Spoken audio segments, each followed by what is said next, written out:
Everyone, welcome to digital learning platform of Winsome International School. आज हम बात करने वाले क्लास 12 के चैप्टर नंबर 2 के बारे में। ह्यूमन के अंदर जो रिप्रोडक्शन होता है उसके बारे में, क्या वो एसेक्सुअल होता है या सेक्सुअल होता है। तो हम सब जानते हैं कि ह्यूमंस जो होता है उनमें सेक्सुअल रिप्रोडक्शन होता है, गैमेट्स बनते हैं, मेल्स के अंदर स्पर्म बनते हैं, फीमेल के अंदर ओवम बनते हैं। ठीक है, फिर उनके बाद इन दोनों का फर्टिलाइजेशन होता है। दोनों का जब फर्टिलाइजेशन होता है उसके बाद क्या होता है, जाइगोट बनता है। जाइगोट आगे चल करके फर्दर एम्ब्रियो में कन्वर्ट होता है, वो एम्ब्रियो आगे चल करके फीटस में कन्वर्ट होता है, और एक टाइम पीरियड के बाद जो कि डेवलपमेंट का टाइम पीरियड होता है फीटस का, उसके बाद जो फीमेल्स होती हैं वो नए शिशु को या नए बेबी को क्या करती है, जन्म देती है। तो फीमेल और मेल्स दो अलग अलग कैटेगरीज होती है ह्यूमंस के अंदर, इसलिए हम बोलते हैं कि ह्यूमंस जो होते हैं उनमें सेक्सुअल डाइमॉर्फिज्म मिलता है। सेक्सुअल डाइमॉर्फिज्म का मतलब ये होता है कि वहां पर मेल और फीमेल्स जो होती हैं उनको हम बहुत आसानी से बाहर से देख करके आइडेंटिफाई कर सकते हैं। इसको हम बोलते हैं सेक्सुअल डाइमॉर्फिज्म। तो इस चैप्टर में हम ये स्टडी करेंगे कि गैमेट्स कहाँ प्रोड्यूस होते हैं, कैसे प्रोड्यूस होते हैं, कब प्रोड्यूस होते हैं, है ना। एक स्टार्टिंग के टाइम पर प्रोड्यूस होता है कि एक लिमिट आने के बाद, एक ग्रोथ होने के बाद उसके अंदर ओवम्स या स्पर्म प्रोड्यूस होते हैं। कब होते हैं, एक लिमिटेड ग्रोथ के बाद होंगे, पहले होंगे, ये सब चीजें जो होती है वो इस चैप्टर में हम आज देखेंगे। ठीक है, और आज के लेक्चर में मेनली हम बात करेंगे मेल के रिप्रोडक्टिव सिस्टम के बारे में। चलिए स्टार्ट करते हैं। Chapter 2 human reproduction, class 12 male reproductive system के। देखिए, humans are sexually reproducing and viviparous. Humans जो होते हैं वो सेक्सुअली रिप्रोड्यूसिंग ऑर्गेनिजम्स हैं, ठीक है, यानी गैमेट्स बनते हैं।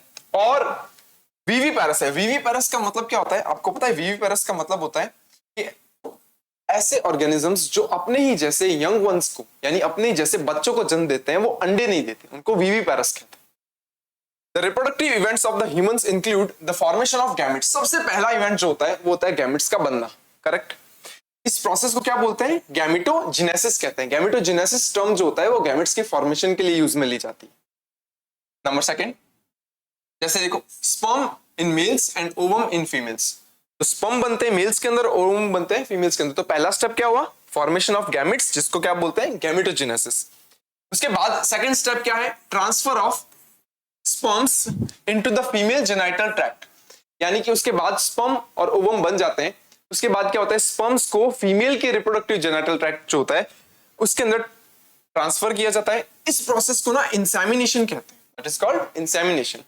जब मेल और फीमेल गैमेट्स जो होते हैं, जब वो पास पास में आते हैं, और वो कहां आते हैं, फीमेल के अंदर होते हैं ये प्रोसेस, तो उस प्रोसेस को बोलते हैं fusion of male and female gametes, that is called fertilisation. ठीक है, उसके बाद leading to the formation of zygote. जब स्पर्म और ओवम आपस में मिलते हैं तो क्या होता है, जाइगोट बनता है, that is sperm is ovum. जब ये दोनों आपस में फर्टिलाइजेशन करेंगे तब क्या बनेगा, एक सेल बनेगी, दैट इज कॉल्ड जाइगोट। ठीक है, ये स्पर्म है, ये ओवम है। जब ये दोनों आपस में मिलेंगे तो क्या बनेगा, जाइगोट। जाइगोट आगे चल करके फर्दर एम्ब्रियो में कन्वर्ट होगा, और एम्ब्रियो फर्दर आगे चल करके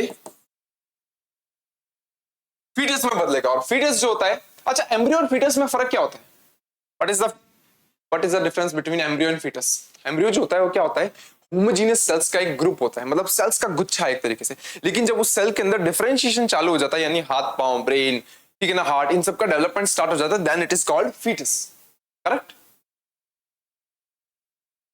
उसके बाद देखिए, this is followed by the formation and development of blastocyst and its attachment of the uterine wall. Embryo होता है ना, एम्ब्रियो, उसकी एक स्टेज होती है ब्लास्टोसिस्ट। जब वो ब्लास्टोसिस्ट स्टेज में आता है तब वो क्या होता है, फीमेल के जो यूट्रस का सबसे इनर वॉल जो होती है, यूट्रस की जो सबसे इनर वॉल होती है, फीमेल के अंदर क्या होता है, फीमेल के अंदर जो यूट्रस होता है, फीमेल के अंदर जो यूट्रस होता है, मैंने रफली डायग्राम बनाया, ठीक है ना, ये उसकी एंडोमेट्रियम होती है, यहाँ ये एंडोमेट्रियम होती है।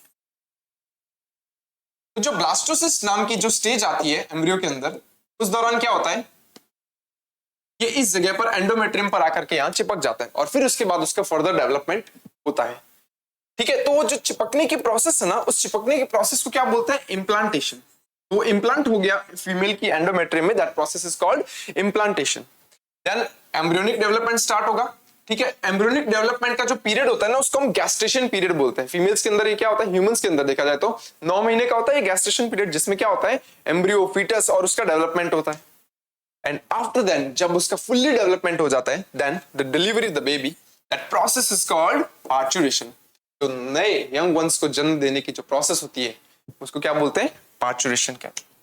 यहां से लेकर के फॉर्मेशन ऑफ गैमेट से लेकर के पार्चुरेशन तक की जो प्रोसेस होती है, ये एक ह्यूमंस के अंदर क्या है, रिप्रोडक्टिव जितने भी स्टेप्स होते हैं वो सारे हैं।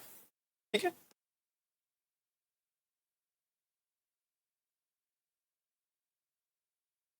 देखिए अब बात करेंगे हम मेल रिप्रोडक्टिव सिस्टम के बारे में।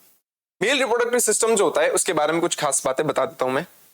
Mail reproductive system is located in pelvis region. Pelvis region किसको बोलते हैं, जो लोअर एब्डोमिनल एरिया जो होता है ना उसको बोलते हैं, एब्डोमिनल के लोअर एरिया के अंदर रहते हैं। ठीक है, it includes a pair of testes along with the accessory ducts, glands and the external genitalia। सुनना ध्यान से, जो मेल के अंदर जो रिप्रोडक्टिव सिस्टम है उसमें 3 पार्ट्स हैं। सबसे पहले क्या है, वन पेयर ऑफ टेस्टिस, जिनको हम क्या बोलते हैं, ये प्राइमरी सेक्स ऑर्गन्स होते हैं।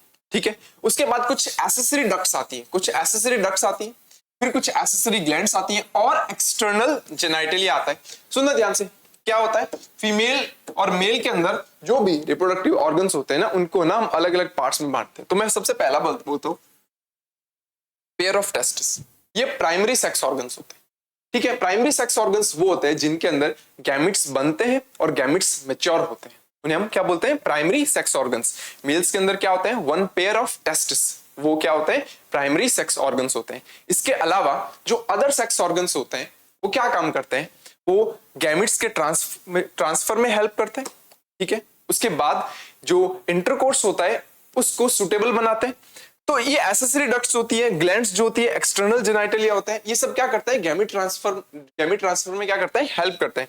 कुछ सेकंड नंबर आता है एसेसरी डक्ट्स, थर्ड आता है एसेसरी ग्लैंड्स और फोर्थ आता है एक्सटर्नल जेनाइटलिया। तो प्राइमरी सेक्स ऑर्गन्स कौन हुए, वन पेयर ऑफ टेस्टिस, फिर एसेसरी डक्ट्स आती है। एसेसरी डक्ट्स में क्या आती है, देखो एसेसरी डक्ट्स में 4 तरह की डक्ट्स आती है। देखो सबसे पहली जो होती है, ग्रीन पेन से लिखते हैं, सबसे फर्स्ट होता है रेटेटेस्टिस। क्या होता है सब बताऊंगा, रेटेटेस्टिस, रेटेटेस्टिस। नंबर सेकंड वासा एफ्रेंशिया, वासा एफ्रेंशिया। ठीक है, नंबर थर्ड एपिडिडाइमिस, और नंबर फोर्थ क्या होते हैं, वास डेफरेंस।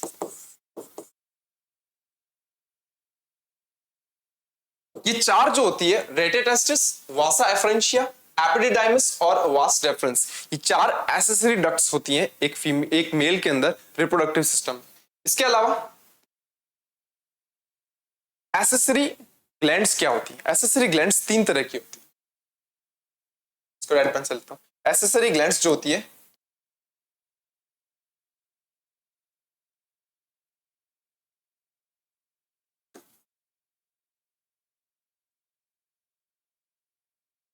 ये 3 तरह की होती है। Number first seminal vesicles,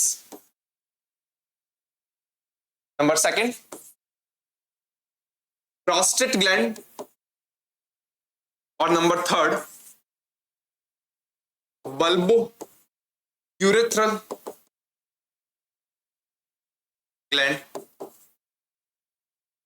seminal vesicles pair में होते हैं 2, प्रोस्टेट ग्लैंड सिंगल होती है, और जो बल्बो यूरेथ्रल ग्लैंड होती है वो भी पेयर में होती है, 2 होती है। ये एसेसरी ग्लैंड्स होती है, ये एसेसरी डक्ट्स।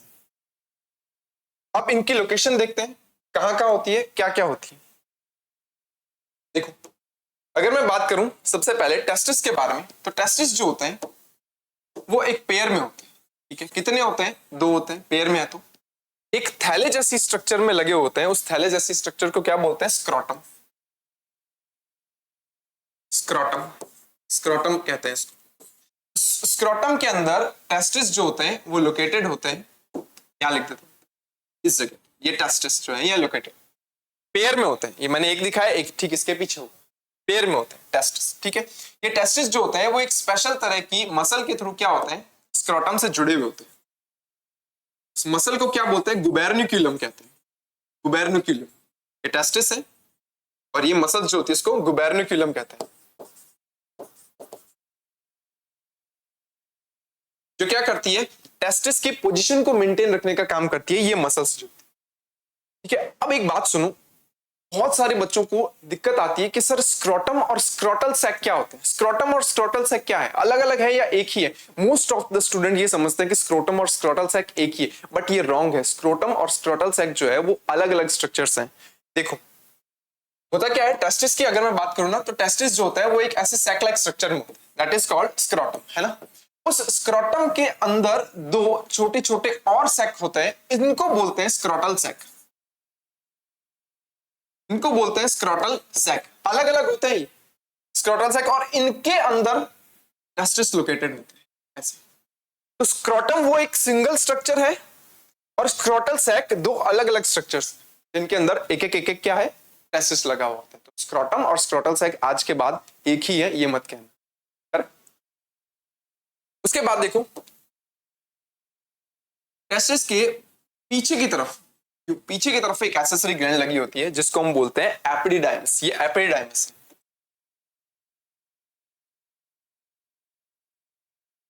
ये एपिडिडाइमस। और एपिडिडाइमस के नीचे की तरफ से यूं एक ट्यूब निकलती है, सही बना, यूं एक ट्यूब निकलती है जिसको हम बोलते हैं vas deferens. It is called vas deferens. ये क्या करती है, यहां जो टेस्टिस में स्पर्म बनते हैं वो स्पर्म पहले एपिडाइमस में जाते हैं और एपिडाइमस से होते हुए वो क्या करते हैं, वो आगे की तरफ मूव करते हैं, ठीक है, और बाहर की तरफ जाते हैं। तो अब देखना, मैं मेल रिप्रोडक्टिव स्ट्रक्चर जो है उसकी बात करता हूं। देख क्या है यहां पर, देखिए ये टेस्टिस, और टेस्टिस के बाहर की तरफ क्या है, स्क्रोटम है, करेक्ट, स्क्रोटम में लगे हुए टेस्टिस है, ओवल शेप्ड स्ट्रक्चर होती है। अच्छा, टेस्टिस जो होते हैं वो क्या होते हैं, बॉडी से बाहर लगे होते हैं, ठीक है ना, बॉडी से बाहर होते हैं। इसका रीजन क्या है, इसका रीजन ये होता है कि टेस्टिस को बॉडी टेम्परेचर जो होता है उससे 2 to 2.5 डिग्री सेंटीग्रेड टेम्परेचर कम चाहिए होता है ताकि वो स्पर्म का फॉर्मेशन आसानी से कर सके, क्योंकि हाई टेम्परेचर में स्पर्म का फॉर्मेशन पॉसिबल नहीं हो पाता है। इसीलिए टेस्टिस जो होते हैं वो क्या होते हैं, बॉडी से बाहर लगे हुए होते हैं और स्क्रोटम में लगे होते हैं। उसके बाद देखिए यहां से देखिए ये ऊपर की तरफ एक लूप बनाती हुई क्या निकलती है, वास डेफरेंस निकलती है, वास डेफरेंस निकलती है, जो यू लूप बनाती है। और ये यूरिनरी ब्लैडर है, देखो यूरिनरी ब्लैडर के ऊपर क्या कर रही है, ये यू लूप बना रही है, करेक्ट। फिर उसके बाद देखिए आगे चलता है, यूरिनरी ब्लैडर के ऊपर लूप बनाने के बाद क्या होता है, यहां पर देखो एक एक्सेसरी ग्लैंड दिखाई देती है आपको, that is called seminal vesicle, ठीक है। ये वास डेफरेंस और जो सेमाइनल वेसिकल होती है, इन दोनों की ट्यूब आपस में फ्यूज होकर के आगे बनाती है एक common tube, that is called ejaculatory duct. क्या करती है, इजैक्युलेटरी डक्ट। तो पीछे की तरफ से क्या होता है, स्पर्म आते हैं, और सेमाइनल वेसिकल जो होती है वो एक ऐसी ग्लैंड है जो कि एक लिक्विड सिक्रेट करती है, उस लिक्विड के बारे में भी आगे बात करेंगे, ठीक है, जो मीडियम देती है स्पर्म को चलने के लिए। तो यहां पर जो सेमाइनल वेसिकल होती है उसकी और पीछे की तरफ से जो वास डेफरेंस आ रही है उसकी ट्यूब मिल करके आगे क्या बनाती है, इजैक्युलेटरी डक्ट बनाती है, करेक्ट। ये यूरिनरी ब्लैडर है, ठीक है। उसके बाद आगे की तरफ आपको एक ग्लैंड दिख रही है जो सिंगल है, ये देखिए ग्लैंड सिंगल है, that is called prostate gland, ये है प्रोस्टेट ग्लैंड, ठीक है। और आगे चलते हैं, थोड़ा सा पीछे की तरफ देखो और आगे की तरफ, यहां और आगे चलेंगे तो यहाँ एक ग्लैंड दिखाई देगी, that is called bulbo urethral gland, ये भी एक एक्सेसरी ग्लैंड है। और फिर ये ट्यूब आगे चल करके आउटर एक्सटर्नल जेनाइटलिया में खुलेगी, और ये जो आउटर एक्सटर्नल जेनाइटलिया होता है वो एक सिलेंड्रिकल स्ट्रक्चर होती है, दैट इज कॉल्ड पीनस। पीनस का जो आगे वाला हिस्सा होता है वो थोड़ा सा फूला हुआ होता है, that is called glans penis. क्या बोलते हैं उसको, ग्लांस पेनिस। ये एक सिलेंड्रिकल स्ट्रक्चर होती है, ठीक है। सिलेंड्रिकल स्ट्रक्चर होने के साथ साथ क्या होता है, ये इरेक्टाइल स्ट्रक्चर होती है। इरेक्टाइल का मतलब ये होता है कि ये हार्ड हो सकती है जब इसके अंदर ब्लड जो होता है वो फिलअप हो जाता है, तो जो कि इंसेमिनेशन में क्या करेगा, हेल्प करेगा। और जो ग्लांस पेनिस है, यानी कि जो आगे वाला हिस्सा है, उस ग्लांस पेनिस पर क्या होता है, एक हल्की सी स्किन की लूज फोल्डिंग्स होती है, ठीक है ना, उसको बोलते हैं four skin, that is called four skin.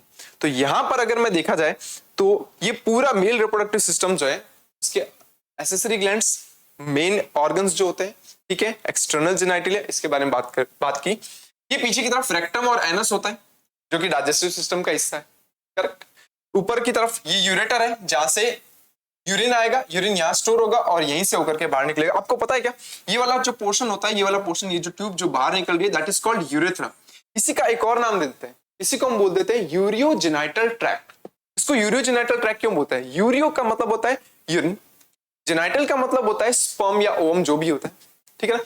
यहां पर देखो एक ही जगह, यहां से ऊपर यूरिन आ रहा है, वो यूरिन यहां स्टोर होगा और इसी ट्यूब से होकर के यूरिन भी बाहर आएगा, करेक्ट, ठीक है। और पीछे की तरफ से देखो, यहां पर इस जगह से स्पर्म आ रहा है, पीछे से स्पर्म आ रहा है और यही ट्यूब, इसी ट्यूब से होकर के स्पर्म भी बाहर निकलेंगे। तो मेल्स के अंदर क्या होता है, स्पर्म और यूरिन दोनों को बाहर निकालने का रास्ता जो होता है या जो ट्रैक्ट होता है वो एक कॉमन ट्रैक्ट होता है, इसीलिए इसको हम यूरियोजेनिटल ट्रैक्ट भी बोलते हैं, करेक्ट। देखिए आगे चलते हैं, हमने क्या देखा, mail reproductive system is located in pelvis region, it includes one pair of testis along with the accessory ducts, glands and the external genitalia. देखिए, the testes are situated outside the abdominal cavity within a pouch that is called scrotum, not scrotal sac, scrotum, correct. The scrotum helps to maintaining the low temperature to the testis 2 to 2.5 degree lower than the normal internal body temperature that is necessary for spermatogenesis. Spermatogenesis आया है किसके लिए? Sperm के जो formation होता है उसकी process के लिए, करेक्ट। आगे बढ़ते हैं, ये देखिए, in adults each testis is oval in shape with a length is about 4 to 5 centimetre and the width is about 2 to 3 centimetre. यानी कि एक ओवल शेप का टेस्टिस जो होता है उसकी लेंथ होती है 4 to 5 सेंटीमीटर और 2 से 3 सेंटीमीटर होती है उसकी width. The testis is covered by a dense covering. Each testis has about 250 compartments that is called testicular lobules. अब सुनिएगा, अब अगर मैं टेस्टिस का एक लॉन्गिट्यूडिनल सेक्शन काटता हूं, एक टेस्टिस है उसका लॉन्गिट्यूडिनल सेक्शन काटता हूं तो उसके ऊपर क्या मिलती है? एक डेंस कवरिंग मिलती है। वो जो डेंस कवरिंग होती है वो लूज टिश्यूज की होती है। वो टिश्यूज कौन कौन से होते हैं? ट्यूनिका वेजाइनलिस और ट्यूनिका एल्बुजिनिया। लूज कवरिंग होती है, ठीक है, डेंस टिश्यू होते हैं, उनकी क्या होती है? कवरिंग होती है, उसको क्या बोलते हैं? ट्यूनिका वेजाइनलिस और ट्यूनिका एल्बुजिनिया, जो कि टेस्टिस को कवर किए हुए रहते हैं। बताऊंगा कैसे होती है, ठीक है। और हर एक टेस्टिस में अप्रोक्सीमेटली 250 कंपार्टमेंट्स होते हैं that are called testicular lobules. Sir ये डेंस कवरिंग बता दो और उसके बाद ये जो चैम्बर्स होते हैं क्या होता है ये देखते हैं। सुनो, ये एक टेस्टिस है, ये एक टेस्टिस के ऊपर की तरफ ये कवरिंग मिलती है, ये होती है ट्यूनिका वेजाइनलिस की। और एक दूसरी कवरिंग और बताता हूं मैं आपको, which forms some compartment like structure in testis। क्यों देखो, ये कवरिंग, ये स्ट्रक्चर होती है, तो ये होती है ट्यूनिका वेजाइनलिस। और ये जो ब्लू कलर की स्ट्रक्चर मैंने दिखाई हुई है that is called tunica albuginea. तो मैं लिख देता हूं,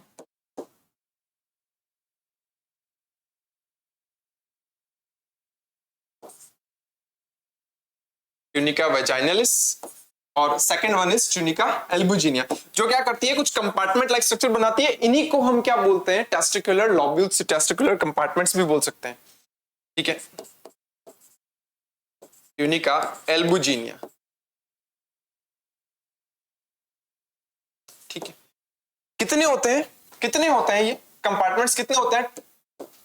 देखो पीछे लिखा हुआ है approx 250 compartments that are called testicular lobules, ठीक है। कितने होते हैं? 250 होते हैं, अप्रोक्स 250। अब सुनिएगा, अब हर एक कंपार्टमेंट के अंदर एक से तीन छोटी छोटी ट्यूबल्स मिलेगी। मिनिमम एक हो सकती है, मैक्सिमम 3 हो सकती है, ऐसे कॉइल ट्यूब मिलती है। तो हमने डेंस कवरिंग देखी ट्यूनिका वेजाइनलिस और ट्यूनिका एल्बुजिनिया की, जो कि हर एक टेस्टिस की होती है, ठीक है। और ये टेस्टिस को कंप्लीटली कवर अप नहीं करती, सिर्फ बाहर से कवर अप करती है। तो सर पीछे वाला एरिया कौन सा होता है? पीछे वाला एरिया होता है वो एपिडिडाइमिस का, ये एपिडिडाइमिस। ये देखिए यहाँ, ये हाईली कॉइल्ड ट्यूबल्स होती हैं, that highly coiled tubules are called seminiferous tubules. देखो आगे एक लाइन लिखी हुई है, देखो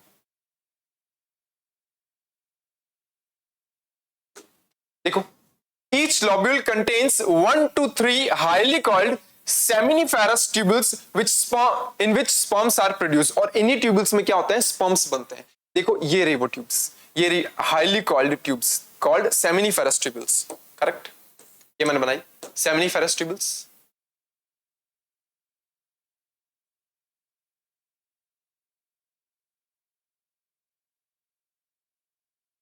ट्यूबल्स जिनमें क्या होता है, स्पर्म होता है। कितनी होती है एक कंपार्टमेंट में, 1 से 3 होती है। मिनिमम 1 हो सकती है, मैक्सिमम 3 हो सकती है। ठीक है, ये सारी की सारी ट्यूबल्स पीछे की तरफ एक कॉमन जगह पे खुलती है। सुनना ध्यान से, कॉमन जगह पर ओपन होती है, ऐसे कॉमनली ओपन होती है।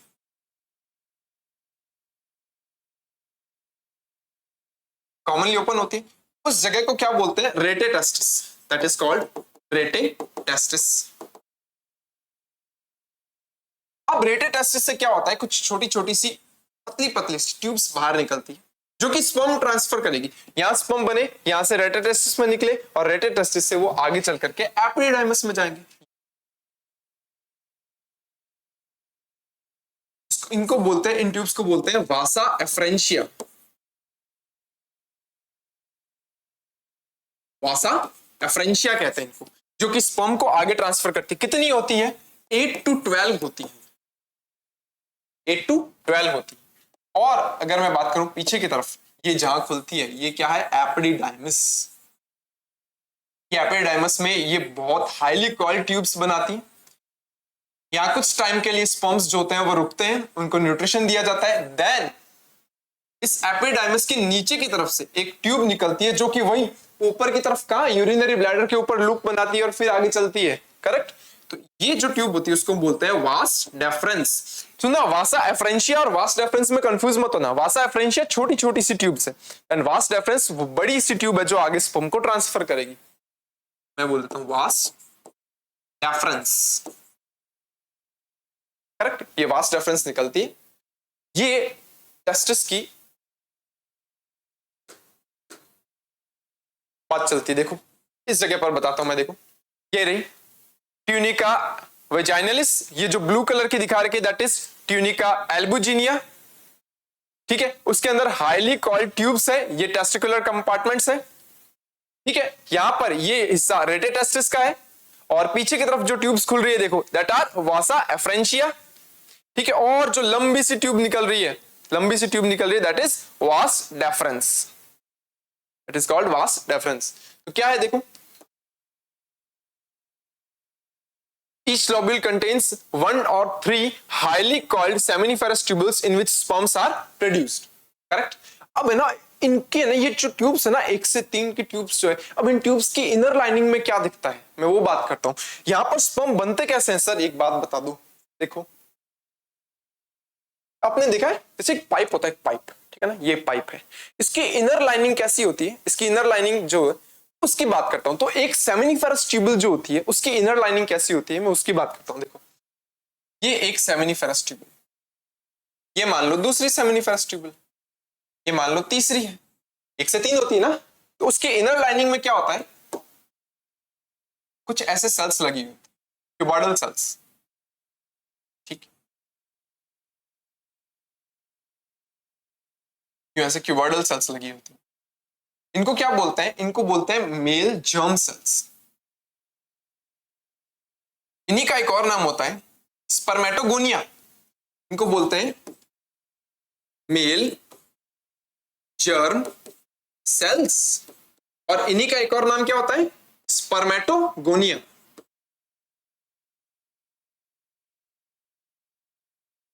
सिंगल होते हैं तो स्पर्मेटोगोनियम बोल देते हैं, मल्टीपल है तो स्पर्मेटोगोनिया बोल दिया। ठीक है, ये आगे चल करके मियोसिस करती है, और मियोसिस करने के बाद क्या करती है, स्पर्म बनाती है। इनके बीच बीच में क्या होता है, कुछ ट्रायंगुलर सेल्स मिलती है, कुछ ऐसे कुछ ट्रायंगुलर सेल्स मिलती है।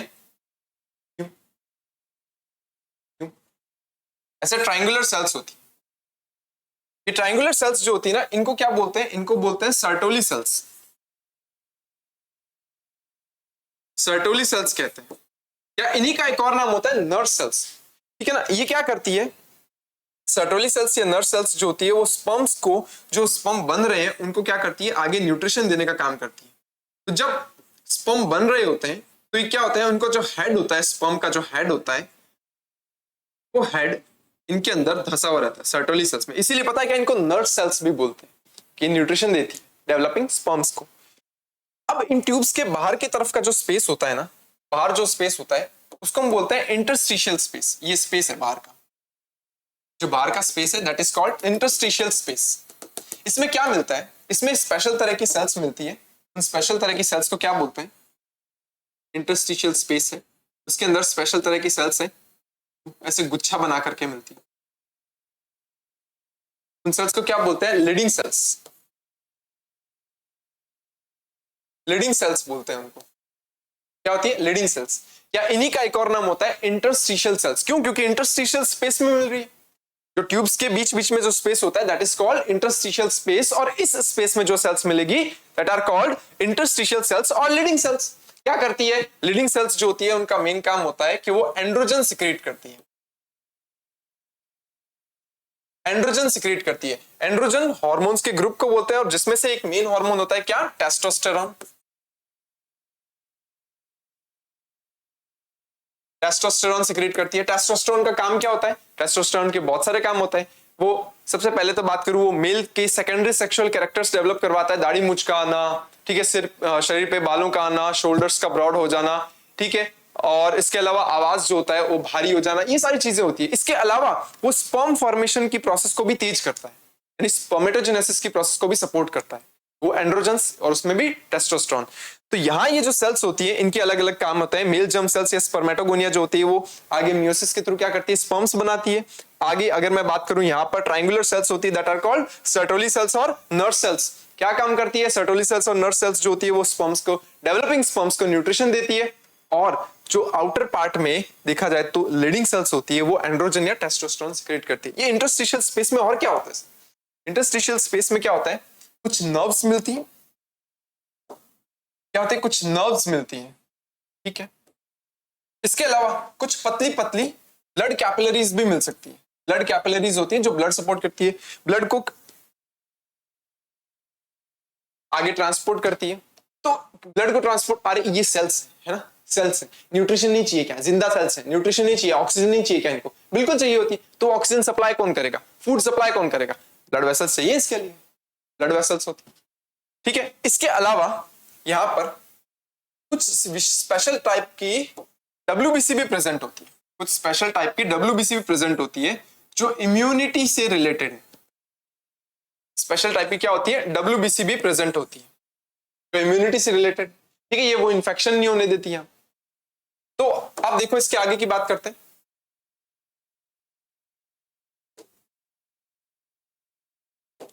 देखिए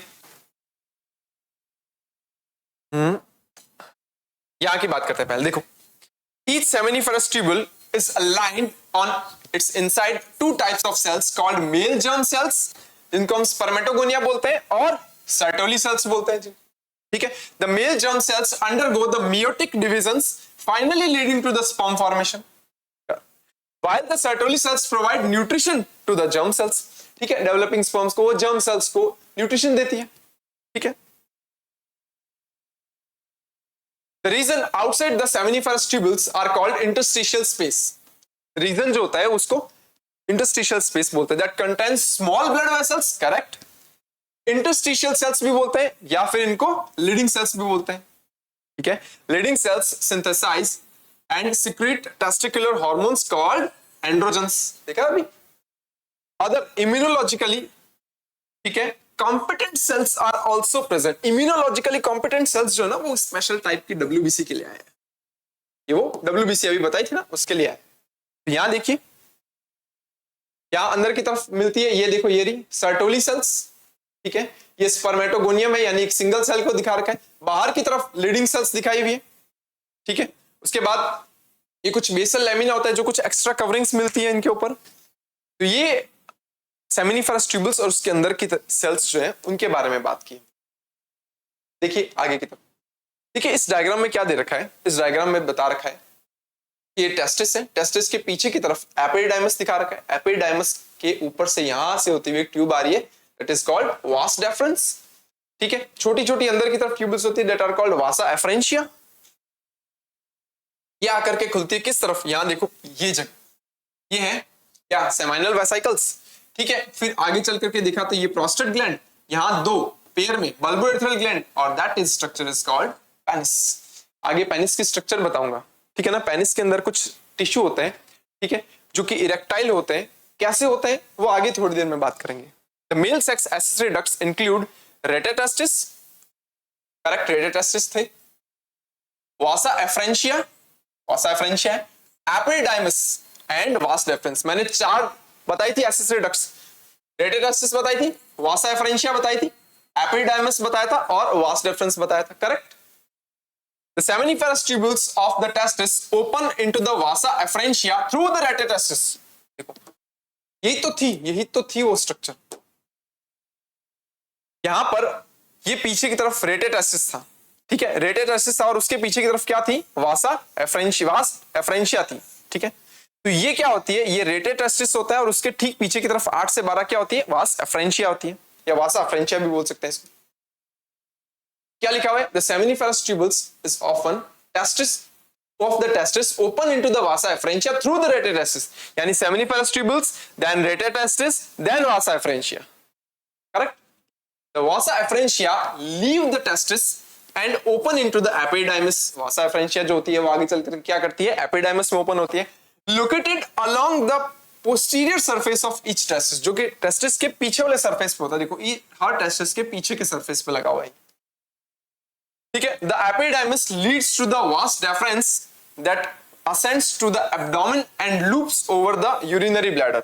तो vas deferens जो होती है अप्रोक्सीमेटली 45 सेंटीमीटर लॉन्ग ट्यूब होती है, स्पर्म्स को ट्रांसफर करने का काम करती है, और लूप बनाती है कहां से होकर के, यूरिनरी ब्लैडर के ऊपर से होकर के लूप बनाती है। देखो ये रहा यूरिनरी ब्लैडर, ये रहा यूरिनरी ब्लैडर पीछे, ये रहा, इसके ऊपर से होकर के वो लूप बनाती हुई आगे जा रही है। ठीक है ना, यहाँ टेस्टिस जो होता है उनको अलग अलग करके दिखा रखा है, हालांकि साथ में ही होता है। ठीक है ना, वो ऐसे टेस्टिस को अलग अलग कर दिया, फिर अंदर से स्ट्रक्चर दिखा रखी है उसकी कैसी होती है। Next, the penis is the male external genitalia. थोड़ी देर पहले बात की थी, पेनिस जो होता है वो मेल एक्सटर्नल जेनाइटलिया होता है। It is made up of special tissues that helps in the erection of penis to facilitate insemination. ये स्पेशल टिश्यू का बना होता है, ठीक है, और जो कि इरेक्शन में हेल्प करते हैं। ठीक है, वो टिश्यूज जो होते हैं कॉर्पस स्पॉन्जियोसम और कॉर्पस कैवर्नोसा से बना होता है। ठीक है, ये सब जो टिश्यू होते हैं वो इन सब के बारे में भी देखेंगे आगे। ये फैसिलिटेट करते हैं इंसेमिनेशन के बाद, इंसेमिनेशन में हेल्प करेगा। It is enlarged of the penis called the glans penis. बंद करते हैं इसको, ठीक है। देखो, it is enlarged end of the penis that is called glans penis, यानी पेनिस का जो एंड वाला हिस्सा होता है थोड़ा सा फुला होता है, that is called glans penis. It is covered by a loose fold of skin that is called foreskin। The male accessory glands include the paired seminal vesicles। देखो, paired seminal vesicles, a prostate and paired bulbourethral gland। इन्हीं का ना एक और नाम होता है Cowper's gland भी बोलते हैं इनको। एक्सेसरी ग्लैंड्स में क्या होता है, number first seminal vesicles, number second prostate and bulbourethral glands. The secretions of these glands constitute the seminal plasma। ये ग्लैंड्स जो होती है वो एक लिक्विड सिक्रेट करती है, that is called seminal plasma. क्या, जो सेमिनिफेरस सॉरी सेमाइनल वेसिकल्स जो होती है वो जो सिक्रेट करती है उनको क्या बोलते हैं, जैसे सेमाइनल प्लाज्मा कहते हैं। ठीक है, मेनली ये 60% पार्ट जो होता है सीमेन का, सीमेन जो होता है वो व्हाइटिश कलर का फ्लूइड होता है, उसका 60% पार्ट कौन बनाता है, सेमाइनल वेसिकल्स बनाते हैं। ठीक है, कुछ पार्ट प्रोस्टेट ग्लैंड बनाते हैं, कुछ पार्ट बल्बोइरेथ्रल ग्लैंड्स बनाती है, that are collectively called seminal plasma. लेकिन सेमाइनल प्लाज्मा का सबसे ज्यादा हिस्सा सेमाइनल वेसिकल्स का होता है, which is a rich in fructose। अच्छा, उसके अंदर और क्या होता है, फ्रक्टोज होता है, उसके अंदर फ्रक्टोज शुगर मिलती है, कैल्शियम मिलता है, एंड सर्टेन एंजाइम्स, और कुछ एंजाइम्स मिलते हैं जो कि स्पर्म्स को एक्टिवेट करते हैं मूवमेंट के लिए। Secretion of bulbourethral gland also helps in the lubrication of the penis। तो क्या होता है, जो बल्बोइरेथ्रल ग्लैंड होता है वो कुछ चिकनाई वाला मीडियम जो होता है वो सिक्रेट करती है, जो कि इंसेमिनेशन को इजी बनाता है, और वो लुब्रिकेशन देता है। लुब्रिकेशन मतलब चिकनाई। इनका जो फ्लूइड होता है, बल्बोइरेथ्रल ग्लैंड का जो फ्लूइड होता है वो अल्कलाइन फ्लूइड होता है। अल्कलाइन का मतलब हल्का सा क्षारीय होता है। क्यों, क्योंकि पता है आपको, सेम ट्रैक है, सेम ट्रैक से यूरिन भी जा रहा है और सेम ट्रैक से क्या हो रहा है, आगे की तरफ स्पर्म भी जो है वो ट्रांसफर किए जा रहे हैं। यूरिन जो होता है ना उसकी पीएच पता है कितनी होती है? यूरिन की पीएच होती है 6। यूरिन की पीएच होती है 6। तो जब अगर यहां से यूरिन निकला है तो क्या इस ट्यूब की पीएच 6 होगी? मतलब एसिडिक है। पता है एसिडिक मीडियम में क्या होता है, स्पर्म्स जो होते हैं वो जिंदा नहीं रह पाते। इसीलिए क्या होता है, जब स्पर्म निकलने वाले होते हैं उससे पहले बल्बोइडल ग्लैंड क्या करती है, अपना सिक्रेशन डालती है आगे, और इस पूरी की पूरी ट्यूब को आगे क्या करती है, उस पूरे के पूरे पाथ को एल्केलाइन बना देती है। और एल्केलाइन मीडियम में क्या होता है, आसानी से ट्रांसफर हो जाते हैं स्पर्म्स। तो यहां पर मेल रिप्रोडक्टिव सिस्टम जो है उसके बारे में हमने बात की। नेक्स्ट क्लास में हम थोड़ा मेल रिप्रोडक्टिव सिस्टम के कुछ टिश्यूज के बारे में और बात करेंगे और फीमेल रिप्रोडक्टिव सिस्टम के बारे में मेनली देखेंगे। तब तक के लिए keep learning and keep growing with Winsome International school. Thank you.